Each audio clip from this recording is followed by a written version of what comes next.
The silent arrival of the Galactic Council chamber stretched wide like an ocean of stars, its crystal walls reflecting the light of 1,000 worlds. Inside, hundreds of alien species gathered for the monthly trade meeting. Some floated in environmental suits filled with methane, others stood on multiple legs, and a few existed as pure energy contained in mechanical shells. Commander Rex of the Vorthan Empire stood at the center platform. His forearms moved as he spoke, his voice booming through translators. The Vorthan fleet remained supreme.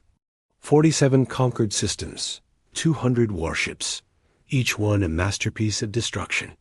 His reptilian eyes scanned the crowd, daring anyone to challenge him. Ambassador Krall from the Zephyr Alliance laughed, his blue skin shimmering. Yes, Rex. We all know about your mighty fleet. But let us discuss more interesting matters. Did you hear the humans finally achieved faster-than-light travel? The ambassador's tentacles wiggled with amusement. The primitive apes who still use chemical rockets for local travel. They probably duct-taped their FTL drive together. Laughter filled the chamber. Every species knew about Earth. The humans had received the FTL equations as a gift from the Galactic Council 50 years ago, part of the standard welcome package for new spacefaring races. Most species mastered the technology in 5 years. Humans took 50. Council leader Tor raised his crystalline hand for silence. The ancient being's voice resonated like wind chimes. Speaking of humans, they have requested permission to send one ship for diplomatic relations. They wish to formally join the Galactic Council. More laughter. Commander Rex slapped his tail against the floor. One ship? What will it be? A cargo hauler with guns glued on. I bet my smallest patrol vessel could destroy it with warning shots. Permission granted, Tor announced. The human vessel is already approaching.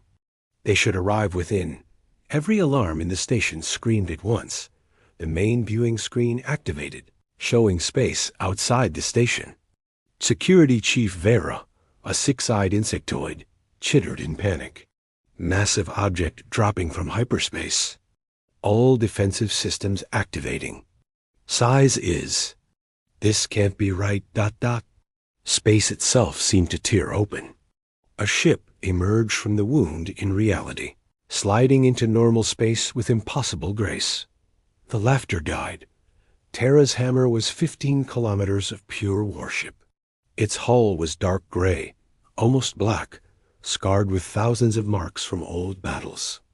Weapon ports covered every surface. Plasma cannons, railguns, missile tubes, and things no alien recognized. The ship moved slowly, deliberately, like a predator entering a room full of prey. The station's shields snapped on automatically. Warning lights flashed as targeting computers tried to count the weapons and failed. They stopped at 5,000 and displayed error messages. That's impossible, whispered Ambassador Krall. His blue skin had turned pale green.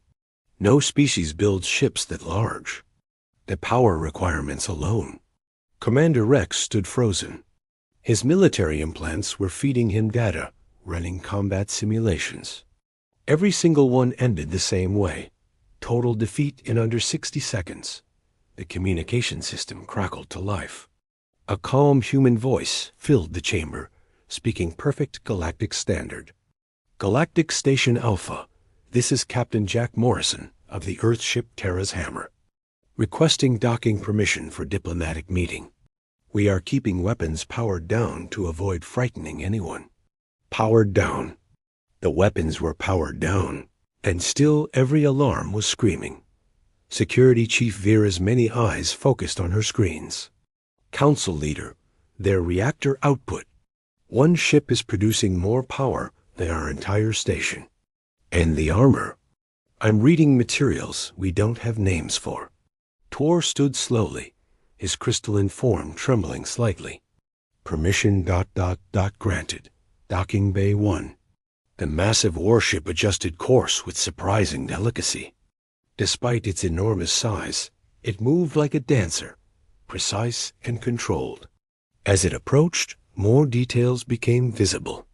Point defense turrets that could track thousands of targets. Armor plating that looked like it had been forged in stars. Fighter bays that could hold entire fleets. Ambassador Krall's translator sparked and failed as he tried to speak. His fear had overloaded the device.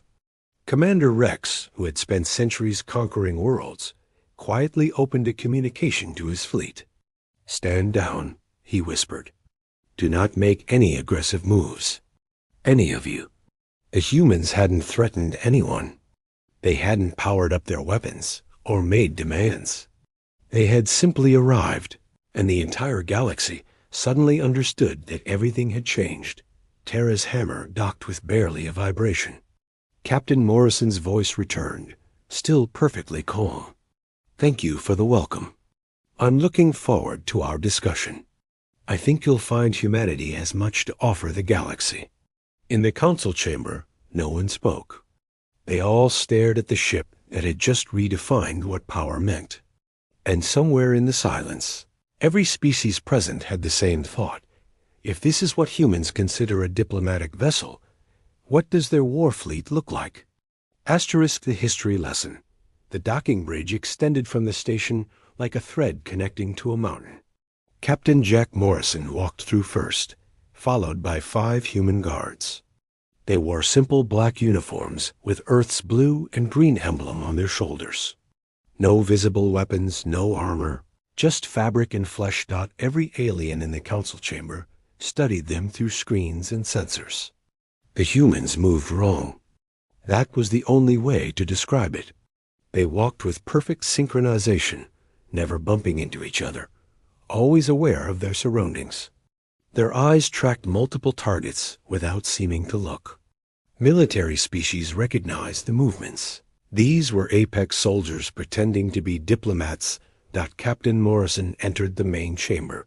He was average height for a human, brown hair touched with gray, eyes the color of Earth's oceans. He smiled at the assembled aliens, and somehow that was more terrifying than any threat. "Council Leader Tor," Morrison said with a slight bow. "Thank you for receiving us. I know our arrival was traumatic, but we felt it was important to be honest about humanity's capabilities from the start." Commander Rex found his voice. "That ship. How did your species build something like that?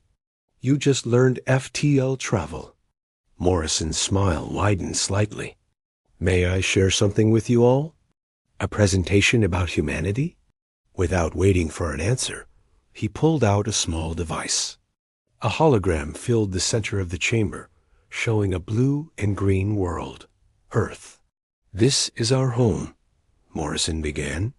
"For 5,000 years, we have done one thing better than any other. We have made war. Not because we wanted to, but because we couldn't stop ourselves."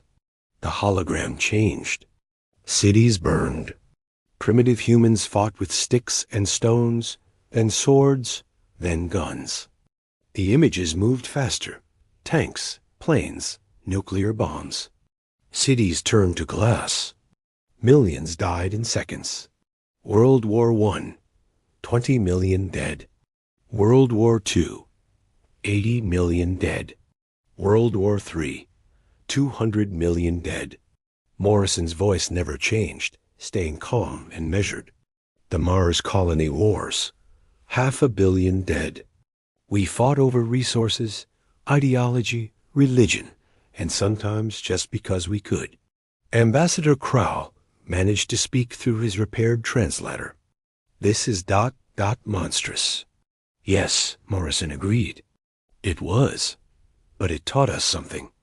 Every war made us better at the next one. Every peace made us prepare for the next conflict. We became experts at destruction because we had no choice. And then, 50 years ago, you gave us FTL technology." The hologram changed again. It showed alien transmissions being intercepted by Earth satellites. "What you didn't know," Morrison continued, "is that we had been listening to your communications for decades before that. We knew about the Vorthan Empire's expansion. The Zephyr Alliance's economic dominance, the pirates in the Outer Rim, every threat made against younger species, every war, every conquest.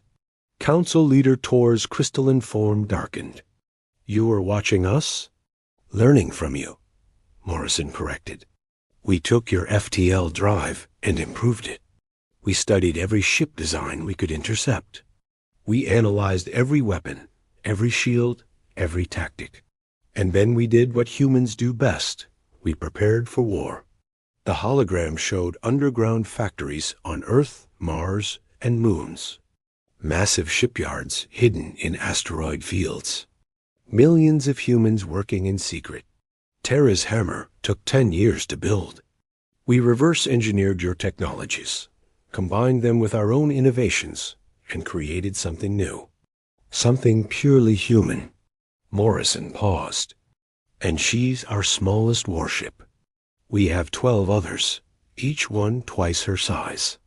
The chamber erupted in chaos. Species shouted in their native languages. Translators struggled to keep up. Commander Rex's scales had turned white, a sign of pure terror in his species. Morrison raised his hand, and somehow, impossibly, everyone fell silent. We didn't reveal ourselves to conquer, he said. Every weapon on our ships was tested in combat against other humans. We know what war costs because we paid that price 1,000 times over. We're done fighting among ourselves. But we're very good at it, and we thought the galaxy should know that before anyone made any unfortunate decisions about Earth. Ambassador Kral's tentacles drooped. You're threatening us? No, Morrison said simply. We're introducing ourselves, honestly. No lies, no deception. This is humanity. We are what 5,000 years of constant warfare creates. We are very, very good at breaking things. But we're trying to be better. The captain touched his device again. The hologram showed human cities now.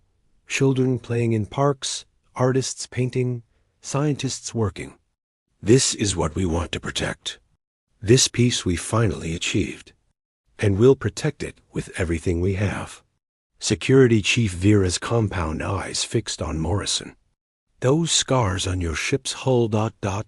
Training exercises, Morrison explained.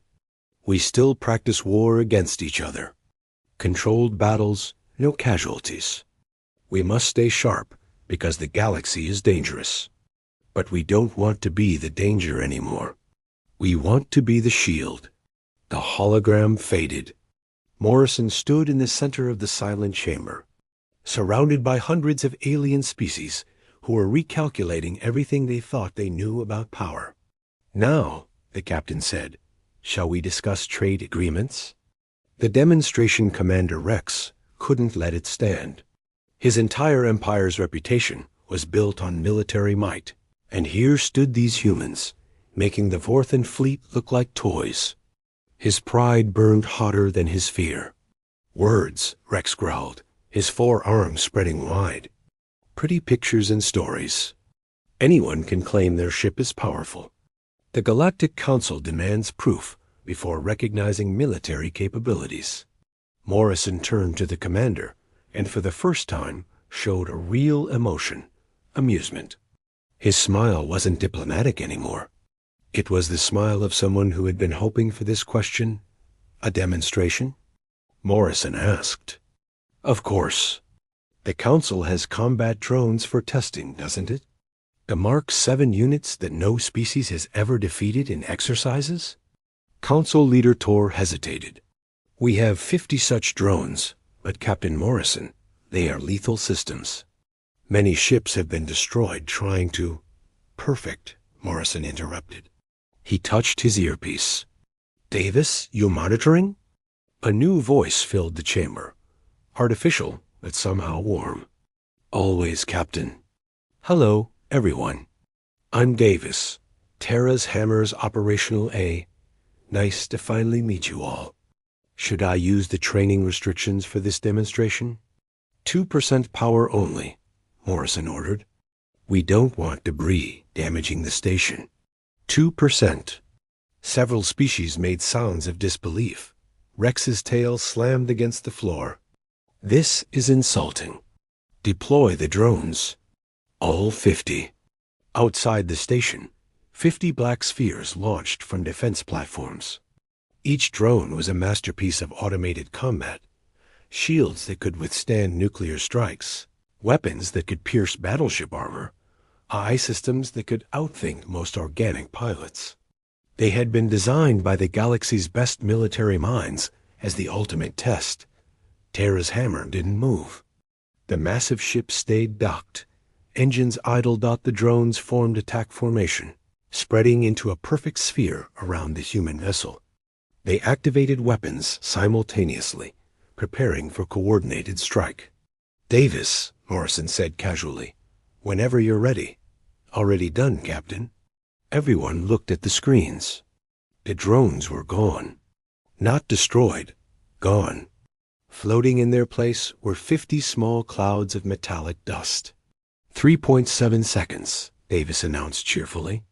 A new personal record. Though to be fair, I was only using point defense lasers. Hardly sporting.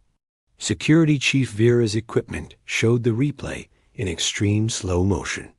Thousands of invisible laser beams had fired from Terra's hammer simultaneously.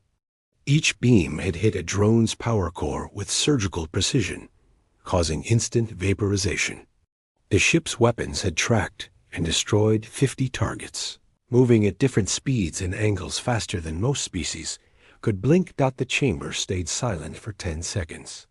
Then Ambassador Krell spoke. Point defense. Those were your defensive weapons?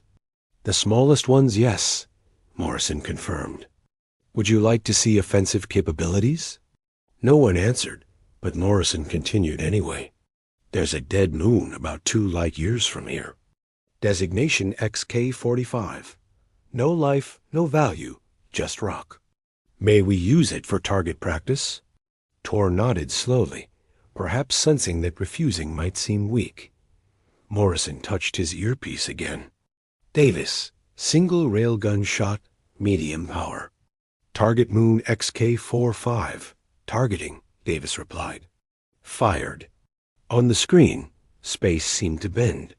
A projectile moved so fast, the cameras could barely track it, leaving a trail of distorted light. The image switched to long-range sensors, showing the dead moon. Everyone waited. The moon cracked down the middle like an egg. The two halves drifted apart slowly, revealing the glowing impact point that had gone completely through the celestial body. Medium power, someone whispered in horror. The projectile was about the size of your fist. Morrison added helpfully, moving at approximately 70% light speed. We can fire 120 such rounds per minute, per railgun. Terra's hammer has 200 railguns. Commander Rex sat down heavily, his legs no longer supporting him. His military mind was doing the math. One human ship could destroy entire solar systems. But that's just kinetic weapons, Morrison continued. We also have quantum phase cannons, antimatter torpedoes, gravity manipulation beams, and something we call the reality anchor, though that one is classified. A small, furry species near the back suddenly stood up. We surrender. Morrison looked confused. We're not at war. We surrender anyway. The alien squeaked. Preemptively. Forever. Within seconds, 3 other species joined the surrender. The Vorthan Empire's second-in-command was frantically calling Rex, who wasn't answering because he was still staring at the broken moon. Please, Morrison said, raising his hands. No one needs to surrender. We're not here to conquer. In fact, he paused, looking at something on his wrist display. Well, this is convenient timing. What is? Tor asked, though he seemed afraid of the answer. Long-range sensors just detected 5 more human ships approaching. Don't worry, Morrison added quickly, as several species started backing toward exits. They're just escorts. Standard diplomatic protocol for first contact. Ambassador Krall's skin had turned completely white. Standard? This is standard? Well, we didn't know how you'd react, Morrison explained. Humans have a saying, hope for peace, prepare for war. We hoped you'd be friendly. But if you weren't... He shrugged. The 5 ships dropped from hyperspace in perfect formation. Each one was different. A carrier, 2 destroyers, a science vessel, and something that defied classification. They took positions around the station, not threateningly, just ... present. Council Leader Tor, Morrison said formally. Humanity requests membership in the Galactic Council. We offer our protection, our trade, and our friendship. We ask only for the same in return. Tor's crystalline form chimed softly. I think that can be arranged. Yes, definitely arranged. Welcome to the galaxy, humanity. Morrison smiled. Thank you. Now, who wants to see what our science ships can do? Nitrogen monoxide. Shouted every voice in the chamber simultaneously. The truth about Humanity Council Leader Tor requested a private meeting with Captain Morrison immediately after the demonstration. The ancient being's crystalline form flickered with colors Morrison couldn't interpret. But the universal translator conveyed deep concern. They met in Tor's private chamber, a spherical room where gravity worked differently. Morrison stood on what he considered the floor, while Tor floated in the center, rotating slowly. Captain, Tor began, his voice like distant bells. Your timing is not coincidental. You know about the Crimson Swarm. Morrison nodded. We've known for 30 years. Our deep space monitors detected them when they consumed the Helix cluster. 12 civilizations, gone in 3 months. And you said nothing? Who would have believed us? The primitive humans' warning about a galaxy-ending threat? Morrison pulled up a holographic display. We've been preparing since the day we detected them. Every ship we built, every weapon we developed, was designed with the swarm in mind. The display showed writhing red biomechanical creatures, each the size of a small moon, traveling in groups of billions. They consumed everything, planets, stars, even space stations. Their adaptive armor made them immune to most weapons. Energy beams fed them.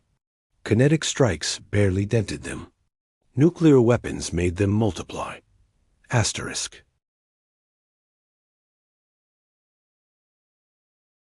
They'll reach this sector in 6 hours, Tor said quietly. We were planning to evacuate. The Council has no defense against them. We do, Morrison said simply. Humanity studied every record of their attacks. We found patterns, weaknesses. They adapt to energy and kinetic damage, but they can't adapt to multiple damage types simultaneously. And they have no defense against one thing. What? Morrison smiled grimly. Human creativity in destruction. We spent 5,000 years inventing new ways to kill. The swarm has existed for millions of years, but they've never met a species like us. Alarms suddenly screamed throughout the station. Tor's form flashed red. They're early. The swarm is here. Both rushed to the command center. The main screen showed horror. Billions of red creatures pouring through space like a plague. Each creature was different, evolved to consume specific materials. They moved with hungry purpose toward the station and the inhabited worlds beyond. All ships retreat. Commander Rex was screaming over communications. His mighty Vorthan fleet was already running. Tactical retreat. All vessels flee immediately. The Zephyr Alliance ships vanished into hyperspace. Smaller vessels scattered in every direction. Within minutes, only the station and the human ships remained. Terra's hammer to all human vessels, Morrison commanded. Execute Swarm Protocol 7. Davis, you have control. Finally. Davis said cheerfully. I've been simulating this for years. Time to test the gravity bonds. Terra's hammer moved forward alone. Accelerating toward the swarm, the creatures detected the ship and swarmed toward it. A red wave of death. The first weapons fired were unlike anything the galaxy had seen. Invisible gravity wells appeared among the swarm, crushing thousands of creatures into singular points. But that was just the beginning. Missiles launched, not normal missiles, but contained nanobots that ate through bioarmor like acid. The creatures that adapted to the nanobots were hit with sonic weapons that shattered their crystalline cores. Those that adapted to sonics met plasma that burned at different frequencies every second. Davis is using 18 different weapon types simultaneously, Morrison explained to the stunned council. The swarm can adapt to 1, maybe 2, but not 18 at once. Terra's hammer danced through space, its massive bulk moving with impossible agility. Every second, thousands of creatures died. The ship's shields flared as some got close, but never weakened. Then the other human ships joined. The carrier released 10,000 fighters, each one piloted by humans who had trained their entire lives for this moment. They flew in patterns that seemed random, but were perfectly coordinated, creating kill zones that deleted entire swarm clusters. Shield status? Morrison asked calmly. 82% and holding, Davis reported. This is actually easier than fighting humans. The swarm is predictable. Humans are crazy. In 20 minutes, it was over. Billions of Crimson Swarm creatures were dead, floating in space. The human ships collected samples for study, then vaporized the rest. Terra's hammer returned to the station. Captain Morrison walked back into the council chamber, his uniform still perfectly pressed, not even breathing hard. The Crimson Swarm has been eliminated from this sector, he announced. We'll leave patrol ships to watch for stragglers. The threat is over. Every alien in the chamber stared at him. They had just watched humans delete a civilization-ending threat like it was. Routine maintenance. Ambassador Kral was the first to speak. You saved us all. Why? Morrison looked genuinely confused by the question. Because we could. Because you needed help. Because that's what humans want to be now. Protectors, not destroyers. But you could conquer the entire galaxy, Rex said quietly. No one could stop you. Yes, Morrison agreed. We could. But we've had enough of conquest. We conquered each other for 5,000 years. We know where that road leads. We're trying a different path now. He looked around the chamber at all the different species. Humanity offers this. We'll protect anyone who wants protection. We'll trade with anyone who trades fairly. We'll share defensive technology with peaceful species. All we ask is that you leave Earth and human colonies alone. Attack us, and we'll respond with everything we have. Be our friends, and you'll have the scariest bodyguard in the galaxy. Council Leader Tor floated forward. The Galactic Council accepts humanity's offer. I think I speak for everyone when I say we're very happy you're on our side. Morrison smiled. Good, because our real fleet is about to arrive, and we didn't want to make anyone nervous. Real fleet?